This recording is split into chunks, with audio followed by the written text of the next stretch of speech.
Lock down کے دوران تمام اسکول بند ہیں اور حکومت کی طرف سے بھی اعلان کیا گیا ہے کہ پرائیویٹ اسکول جو ہیں وہ بچوں کی فیسوں میں کنسیشن کریں بلکہ فیسیں نہ لیں، تو اس پہ آپ کیا کہنا چاہیں گے؟ جی بسم اللہ الرحمن الرحیم۔ میں عرض کروں گا کہ جس طرح کرونا کے اثرات نے پوری دنیا کو اپنی لپیٹ میں لے لیا، تمام شعبہ زندگی اس کی لپیٹ میں ہے، وہاں تعلیمی ادارے جو بچوں کی تعلیم ہے وہ بہت زیادہ متاثر ہوئی ہے۔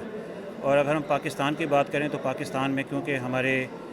ہم پسماندہ ممالک میں ہیں، ترقی پذیر ممالک میں سے ہیں، اس لیے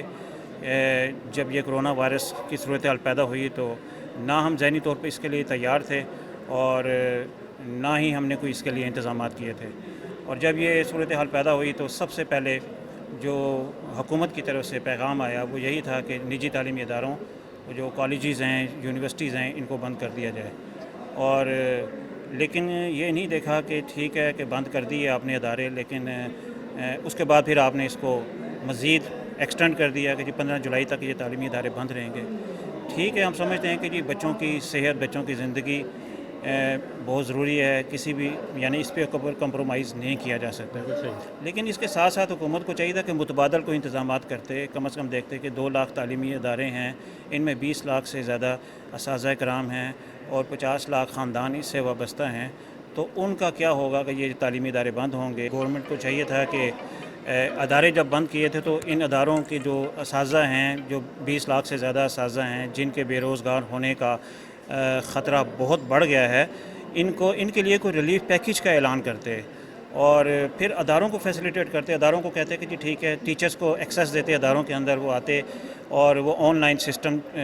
کا اجرا کرتے، بچوں کے ساتھ رابطہ کرتے تاکہ ان کو ہوم ورک وغیرہ ڈیلیور کر دیا جاتا، بچوں کی جو اسائنمنٹس وغیرہ ہیں اس معاملے میں ان کو رہنمائی کر دی جاتی۔ تو یہ مطلب کہ ہم نے کیا کہ متعلقاً ادارے بند ہو گئے ہیں، اداروں میں بیٹھنے کی بھی اجازت نہیں ہے، 2 سے زیادہ افراد بیٹھ نہیں سکتے، نہ والدین کا رجحان ہے فیسیں ادا کرنے کے معاملے میں، نہ وہ سنجیدہ ہیں، اور ہمارے پاس کوئی ایسا میکنزم نہیں ہے، کوئی ایسی طاقت نہیں ہے کہ ہم والدین کو اداروں کے اندر لا سکیں۔ اور جو ظاہری بات ہے کہ اس وقت جو والدین ہیں ان کے بھی مسائل ہیں، ان کے بھی ایشو ہیں، وہ بھی متوسط طبقے سے تعلق رکھتے ہیں، اور یہ جو 500 روپے سے لے کر 4000 روپے تک تعلیمی جو فیس لینے والے تعلیمی ادارے ہیں، یہ بھی ایک مڈل کلاس سے تعلق رکھتے ہیں۔ تو ابراز صاحب مجھے یہ بتائیے کہ جب لاک ڈاؤن کے دوران اسکولوں کو بند کرنے کا آرڈر جاری ہوئے،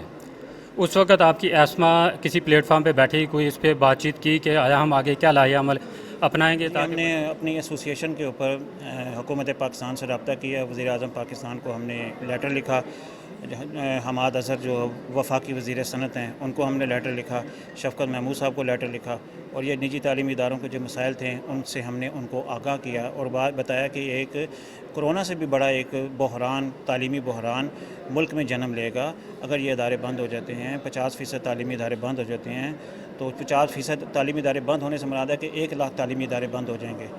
اور 1 کروڑ بچے تعلیمی اداروں سے باہر ہو جائیں گے، تو یہ بہت بڑا بحران ہوگا۔ اس کے اوپر سوچنا چاہیے، جس طرح وزیر اعظم پاکستان نے کہتے ہیں کہ جی انہیں قوم کا درد ہے، انہیں احساس ہے کہ جی لوگ دیہڑی داروں کا کیا بنے گا، مزدوروں کا کیا بنے گا، وہ سوچتے ہیں، لیکن افسوس کی بات یہ ہے کہ اتنا بڑا سیکٹر ہے نجی تعلیمی ادارے، ان کے بارے میں کسی بھی حکومت کے کسی نمائندے کی طرف سے ایک سٹیٹمنٹ نہیں آئی۔ ہاں صرف یہ سٹیٹمنٹ آئی ہے کہ جناب اداروں کو بند کر دیں، ان کی لاک ڈاؤن ان کا بڑھا دیا گیا ہے، 15 جولائی تک ان کو ایکسٹینڈ کر دیا گیا ہے اور ان کے بچوں کو پروموشن دے دی گئی ہے۔ اس کے علاوہ نہ کوئی قانون سازی کی گئی ہے، نہ کوئی پلاننگ کی گئی ہے، نہ ان اداروں کو ریلیف دینے کے بارے میں کچھ کہا۔ آج جب کہ یہاں پہ آپ پریس کانفرنس کرنے جا رہے ہیں ایسما کے پلیٹ فارم سے، تو مین آپ کا ماٹو کیا ہے؟ حکومت کو آپ کیا پیغام دینا چاہتے ہیں؟ ہمارا مقصد یہ کہنے کا ہے کہ جی یا تو حکومت